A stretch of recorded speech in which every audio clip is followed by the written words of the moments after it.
الحق من ربك فلا تكن من الممترين.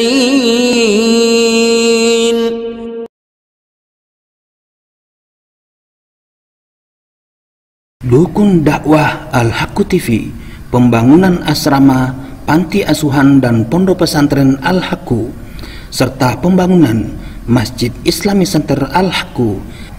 Salurkan donasi Anda melalui Bank BNI Syariah, nomor rekening 0772 617 037 dengan kode bank 009 atas nama Muhammad Rais, pengasuh panti asuhan dan pondok pesantren Al-Haqqu. Bismillahirrahmanirrahim. Assalamualaikum warahmatullahi wabarakatuh. Alhamdulillahi rabbil alamin. Wassalatu wassalamu ala nabiyyina Muhammadin wa ala alihi wa ashabihi wa man tabi'a huda ila yaumiddin, amma ba'du. Para pemirsa dimanapun Anda berada, alhamdulillah saat ini kita kembali bersua dalam acara penyampaian materi tentang at-tadawi bis-shalah, yaitu pengobatan atau terapi dengan sholat. Kali ini kita telah masuk bagian yang kedua dari materi ini, yaitu tentang hikmah dan faidah sholat. Mari kita mulai. Al-Imam Ibnul Qayyim Al-Jauziyah menjelaskan beberapa hikmah dan faidah dari sholat yang khusyuk.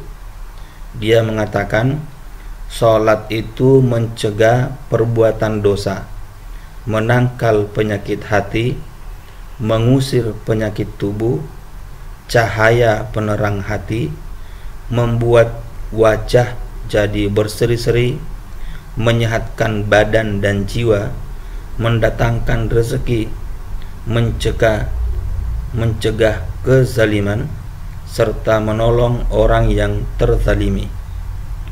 Selain itu, ia juga bisa memadamkan virus-virus syahwat, menjaga nikmat, menolak bencana, pengantar rahmat, menghilangkan kesulitan, menjaga kesehatan, menghibur jiwa, pemusnah rasa malas, menambah kekuatan, melapangkan dada, penyemangat jiwa, membawa berkah, menjauhkan diri dari setan, serta mendekatkan diri kepada Allah Sang Maha Pengasih. Lihat Zadul Ma'ad jilid yang keempat halaman 304. Kemudian berikut ini kita akan kemukakan beberapa hikmah dan faidah sholat. Yang pertama, bahwasanya sholat itu mempunyai banyak manfaat menurut ajaran agama kita. Hikmah sholat dari sudut ini berfungsi sebagai pengikat hubungan antara seorang hamba dengan Tuhannya, sebab di dalamnya terkandung kenikmatan bermunajat kepada Sang Pencipta. Selain itu, ia menjadi sarana untuk menampakkan rasa penghambaan kepada Allah dan berserah diri sepenuhnya kepada Allah Subhanahu wa taala. Kembali kepada Allah dalam mencari rasa aman, ketenangan dan kejayaan dalam dekapan Allah Subhanahu wa taala. Salat merupakan jalan kemenangan dan keberuntungan serta penghapus dosa dan kesalahan. Allah Subhanahu wa taala berfirman, "Qad aflahal mu'minun alladzina hum fi salatihim khashi'un." Sesungguhnya beruntunglah orang-orang yang beriman, yaitu orang-orang yang khusyuk dalam solatnya. Quran Surah Al-Mu'minun ayat 1 dan 2. Pada ayat yang lain, Allah Subhanahu wa ta'ala berfirman, sesungguhnya manusia diciptakan dengan sifat keluh kesah, lagi kikir. apabila ia ditimpa kesusahan, ia berkeluh kesah, dan apabila ia mendapat kebaikan, ia sangat kikir, kecuali orang-orang yang mengerjakan solat. Quran Surat Al-Ma'arij ayat 19 sampai 22. Nabi Muhammad sallallahu alaihi wasallam bersabda, "Ara'aitum law anna naharon bi babi ahadikum yaktasilu fihi kulla yaum khamsan ma taqulu dzalika yubki min daroni." Tahukah kalian, jika sebuah sungai berada di pintu salah seorang dari kalian, dan setiap hari ia mandi 5 kali di dalam sungai tersebut, masih adakah kotoran yang melekat pada dirinya? Mereka, para sahabat, menjawab, tidak akan ada kotoran yang masih melekat pada dirinya. Rasulullah SAW bersabda, "Fadzalika mislu sholawatil khamsi yamhullahu bihal khotoya." Maka demikianlah juga halnya dengan sholat 5 waktu, Allah akan menghapus noda dan dosa dengannya. Hadis riwayat Al-Bukhari dan Muslim. Di dalam hadis lain yang diriwayatkan oleh Abu Hurairah radhiyallahu anhu, Rasulullah SAW bersabda, "As-salatul khamsu wal jumu'atu ila jumu'ah kaffaratun lima bainahunna ma lam tushal kabair." Salat 5 waktu dan Jumat kepada Jumat berikutnya merupakan penghapus dosa-dosa selagi tidak dilakukan dosa-dosa besar. Hadis riwayat Muslim dan At-Tirmidzi. Diriwayatkan pula dari Abdullah bin Amr radhiyallahu anhu bahwa ia pernah mendengar Rasulullah SAW bersabda, "Innal abda idza qama yusalli utiya bi dhunubihi faju'ilat ala ra'sihi wa atiqaihi fakullama raka'a aw sajada tasaqatat anhu." Apabila seorang hamba berdiri melakukan sholat, dosa-dosanya akan didatangkan, lalu dosa-dosa itu diletakkan di atas kepala dan kedua pundaknya. Setiap kali ia ruku atau sujud, dosa-dosa itu akan berguguran. Hadis riwayat Ibnu Hibban dan disahihkan oleh Al-Albani di dalam silsilah As-Sahihah jilid 3 halaman 387. Maksudnya, hingga tidak ada lagi dosa-dosanya yang masih melekat, insyaallah. Kemudian, manfaat sholat bagi pribadi. Hikmah sholat dari sudut kepribadian yaitu mendekatkan diri kepada Allah. Allah Subhanahu wa taala berfirman, "Wa ma khalaqtul jinna wal insa illa liya'budun." Dan aku tidak menciptakan jin dan manusia melainkan supaya mereka beribadah kepadaku. Quran Surat Az-Zariyat ayat 56. Di samping itu, sholat juga berperan menguatkan jiwa dan semangat hidup, berbangga bersama Allah bukan dengan yang lain, berpaling dari dunia dan berlari menjauh dari segala kegemerlapan dan daya pikatnya, serta segala sesuatu yang terlihat indah di mata orang lain, seperti jabatan, harta maupun kekuasaan. Allah Subhanahu wa taala berfirman, "Wasta'inu bis-sabri was-shalah wa innaha lakabiratun illa 'alal khashi'in." Jadikanlah sabar dan salat sebagai penolongmu, dan sesungguhnya yang demikian itu sungguh berat, kecuali bagi orang-orang yang khusyuk. Quran Surat Al-Baqarah ayat 45. Selanjutnya, sholat juga dapat menumbuhkan ketentraman jiwa dan ketenangan batin, serta menghindarkan dari kelalaian yang dapat memalingkan manusia dari risalah Allah yang agung dan kekal dalam kehidupan. Rasulullah sallallahu alaihi wasallam bersabda, "Hubbiba ilayya minad dunya an-nisa wat thayyib wa ju'ila qurratu aini fis shalah." Wanita dan wangi-wangian telah dijadikan sebagai kenikmatan dunia yang paling aku sukai, dan penghibur hatiku ada di dalam salat. Hadis riwayat An-Nasa'i dan Ahmad. Kemudian ketika Rasulullah sallallahu alaihi wasallam diterpa masalah dan kepenatan, beliau mengatakan, "Ya Bilal, arihna bis shalah." Wahai Bilal, tenangkanlah kita dengan solat. Hadis riwayat Abu Daud dan Imam Ahmad.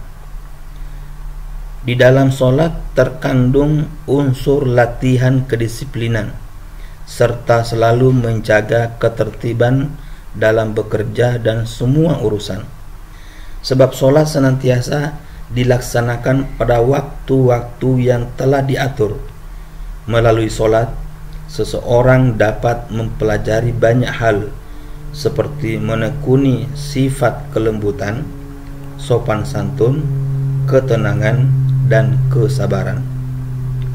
Seseorang juga akan terbiasa memfokuskan otak dan pikirannya dalam urusan-urusan yang berguna dan bermanfaat, karena ia telah terbiasa memusatkan perhatiannya terhadap makna yang terkandung dalam ayat-ayat Al-Quran, keagungan Allah, dan makna dari sholat itu sendiri. Di samping itu, sholat juga merupakan madrasah akhlak yang mengajarkan sopan santun dan disiplin dalam menekuni kejujuran dan amanah. Tidak kalah penting bahwa sholat juga dapat mencegah seseorang dari perbuatan yang keji dan mungkar, sebagaimana difirmankan oleh Allah Subhanahu wa taala, "Wa aqimis shalah innas sholata tanha 'anil fahsya'i wal munkar." Dan dirikanlah solat, sesungguhnya solat itu mencegah dari perbuatan keji dan mungkar. Quran Surat Al-Ankabut ayat 45. Kemudian kita lihat bagaimana manfaat solat dari sisi sosial atau kemasyarakatan. Solat akan memantapkan akidah dalam setiap diri individu masyarakat dan menguatkannya di dalam jiwa mereka, serta mengatur jamaah manusia untuk senantiasa berpegang teguh terhadap akidah ini. Amalan ini juga dapat memantapkan perasaan seseorang terhadap jamaah dan menumbuhkan ikatan afiliasi terhadap umat Islam ini, serta juga merealisasikan toleransi sosial. Selain itu, juga dapat menyatukan pemikiran dan jamaah yang merupakan seperti satu jiwa, satu tubuh. Jika ada bagian yang mengadu kesakitan, maka tubuh yang lain akan merasakan sakit yang serupa, turut begadang atau tidak bisa tidur, bahkan merasakan demam. Salat berjamaah memiliki faidah dan manfaat yang sangat besar dan banyak. Di antara faidah dan manfaat yang paling penting yaitu adanya pengakuan terhadap persamaan kedudukan antar sesama manusia, kekuatan satu barisan kaum muslimin, adanya kesatuan visi dan misi, serta membidik satu target, yaitu mencapai keridhaan Allah Subhanahu wa ta'ala. Selain itu juga melatih kepatuhan dalam banyak hal, baik yang bersifat umum maupun secara kolektif, dengan mengikuti imam dalam ibadah yang mengundang keridhaan Allah Subhanahu wa ta'ala. Di samping itu, dengan sholat berjamaah, kaum muslimin dapat saling berkenalan dan saling terpaut, serta saling menolong dalam kebaikan dan takwa. Amalan ini dapat memupuk rasa peduli terhadap kondisi dan keadaan kaum muslimin di berbagai belahan dunia secara umum. Juga dapat menolong orang-orang yang lemah, yang sakit, yang dipenjara, dan orang-orang yang terlantar, yang jauh dari keluarga dan anak-anaknya. Beberapa hikmah dan faidah solat bisa dikemukakan sebagai berikut. Yang pertama, bahwasanya solat merupakan sarana yang paling tepat untuk mendekatkan diri kepada Allah. Yang kedua, solat dapat mencegah perbuatan maksiat. Yang ketiga, solat dapat menghapus dosa-dosa. Yang keempat, solat dapat mencegah penyakit dengki. Yang kelima, solat merupakan sarana paling utama dalam meninggikan derajat seseorang. Yang keenam, rahmat akan menghampiri seseorang ketika dia sholat. Yang ketujuh, jika seorang muslim masuk neraka, maka api neraka tidak dapat menjilat bagian-bagian sujud dalam sholatnya. Yang kedelapan, sholat merupakan faktor untuk bisa bersujud pada hari kiamat. Yang kesembilan, sholat dapat menggiatkan anggota badan dan menghidupkan jiwa. Yang kesepuluh, sholat merupakan gizi hati dan rohani. Yang kesebelas, sholat dapat mengantarkan rezeki. Yang kedua-belas, sholat merupakan cahaya bagi orang-orang yang beriman di dunia dan akhirat. Yang ke-13, sholat dapat menghilangkan berbagai penyakit hati. Yang ke-14, Allah memerintahkan para hambanya untuk mengembalikan segala keluh kesah kepadanya dan meminta tolong dengan sholat, baik dalam urusan dunia maupun urusan akhirat. Yang ke-15, barang siapa yang melakukan sholat secara berjamaah, maka ia akan mendapatkan rasa aman dan penjagaan dari Allah. Yang ke-16, sholat dapat melahirkan zikir kepada Allah.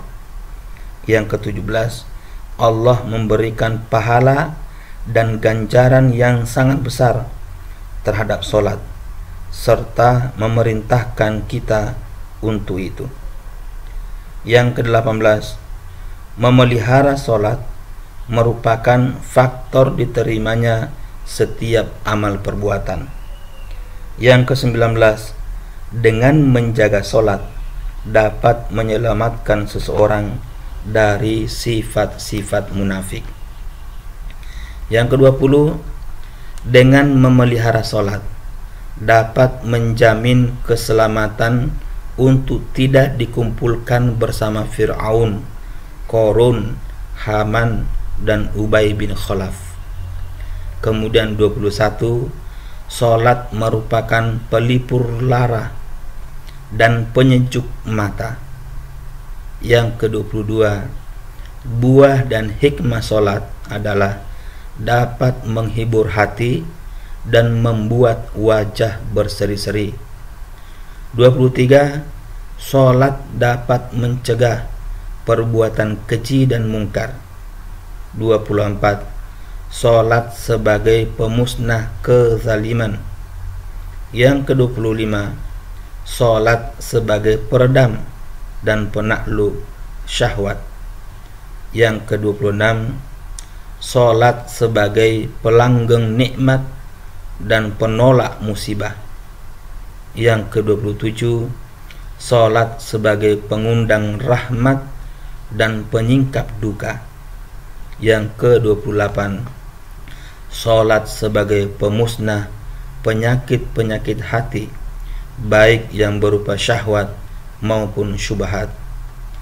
Yang ke-29, solat sebagai sarana tolong-menolong dalam kebaikan dan takwa, saling menasihati dalam kebenaran, serta saling menasihati dengan kesabaran.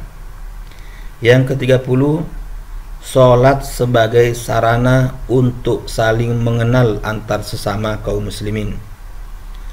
Yang ke-31, solat sebagai sarana pembelajaran bagi orang yang jahil atau bodoh. Yang ke-32, solat dapat mengusik ketenangan kaum munafik. Yang ke-33, solat sebagai sarana untuk memperoleh rasa cinta antar sesama kaum muslimin karena dekat di mata dan dekat di hati. Yang ke-34, solat sebagai sarana menjunjung tinggi syiar Islam serta sarana berdakwah dengan perkataan dan perbuatan. Yang ke-35, solat memiliki pengaruh yang menakjubkan dalam menolak berbagai kejahatan di dunia dan menolak kesengsaraan di akhirat. Apalagi jika semua haknya benar-benar dipenuhi dengan sempurna, baik secara lahir maupun batin, karena tidak ada sarana yang dapat menolak keburukan di dunia dan menolak keburukan di akhirat seperti halnya solat, dan tidak ada sarana yang dapat mendatangkan maslahat atau kebaikan di dunia dan akhirat seperti halnya solat. Solat merupakan penghubung antara seorang hamba dengan Allah, dan pintu-pintu kebaikan akan dibukakan kepada seseorang hamba sesuai dengan kadar kedekatannya dengan Allah Subhanahu wa taala. Demikian juga dengan terputus atau berkurangnya keburukan dan bencana yang melanda seseorang, semuanya kembali kepada garis penghubung tersebut. Dan tidaklah dua orang manusia ditimpa bencana, musibah atau penyakit, melainkan bagian yang akan menerpa orang yang gemar melaksanakan solat dari keduanya akan lebih sedikit dan risikonya juga lebih aman. Yang ke-36, solat menjadi faktor yang menjadikan permasalahan yang sulit menjadi mudah, mampu menanggung risiko terberat sekalipun. Manakala banyak permasalahan yang menghimpit dan membuat dada sesak serta membuat hati terasa sangat cemas dan gundah gulana, orang-orang yang jujur akan dapat merasakan nilai dan buah dari solat yang khusyuk, pengaruhnya yang positif dan hasilnya yang disegerakan. Yang ke-37, solat menjadi faktor terhapusnya kesalahan, ditinggikannya derajat, bertambahnya kebaikan, dan semakin dekat dengan Allah. Yang ke-38, Salat menjadi faktor terbentuknya budi pekerti yang baik, wajah yang berseri-seri, dan pribadi yang mulia. Ke-39, salat membuat orang memiliki semangat yang menggelora, berwibawa, dan memiliki jiwa yang luhur sehingga terbebas dari berbagai macam kehinaan. Yang ke-40, salat merupakan amunisi ruh yang tidak akan pernah putus dan bekal rohani yang tidak akan pernah pupus.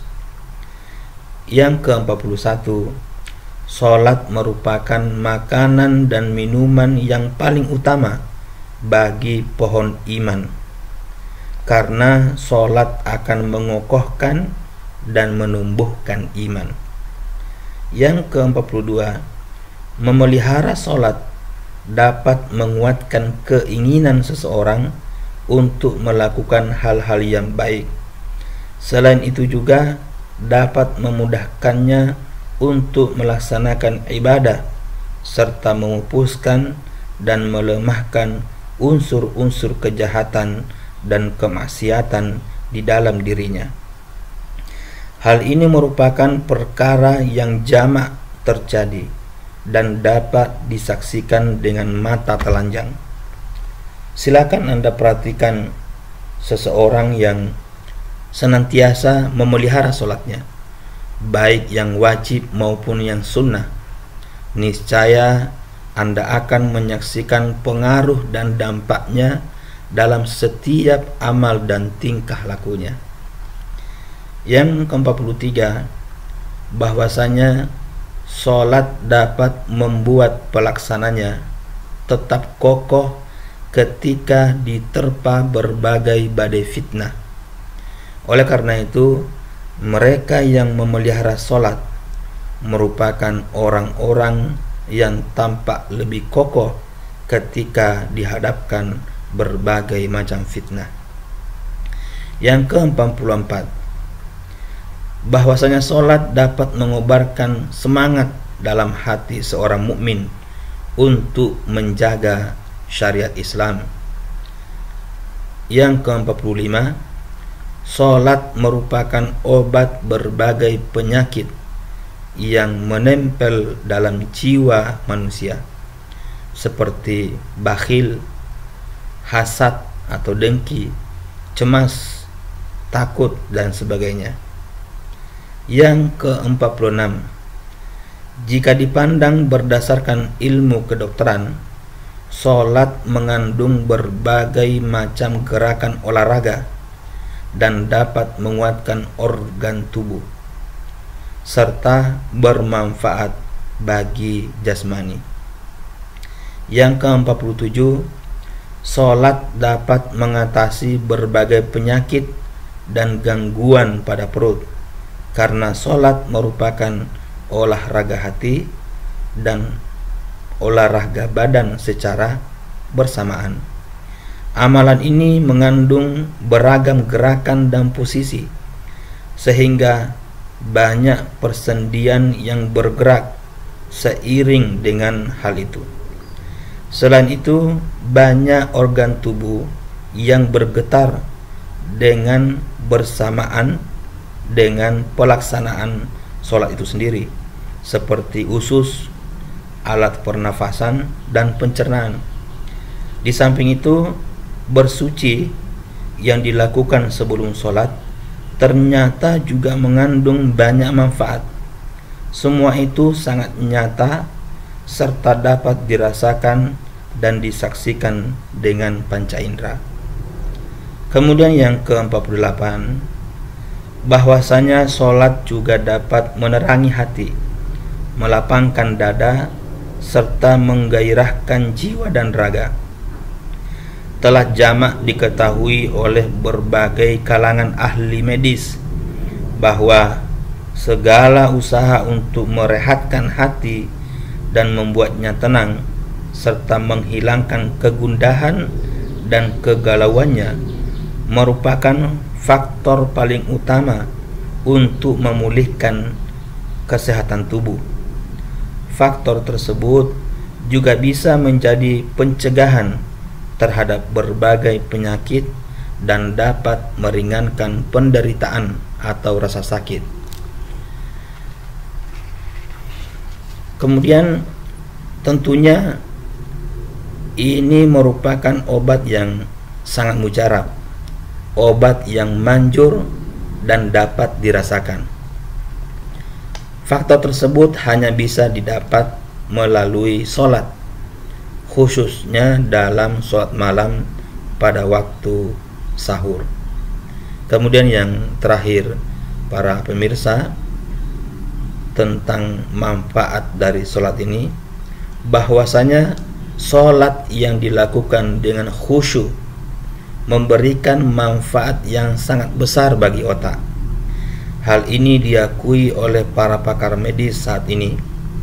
Hal ini menjadi bukti bahwasanya sholat menjadi faktor utama yang memberikan kekuatan berpikir para sahabat yang mulia, kejernihan akal mereka, ketajaman mata hati mereka, kekuatan insting mereka, dan kekokohan benteng mereka didapatkan melalui sholat yang selalu mereka kerjakan.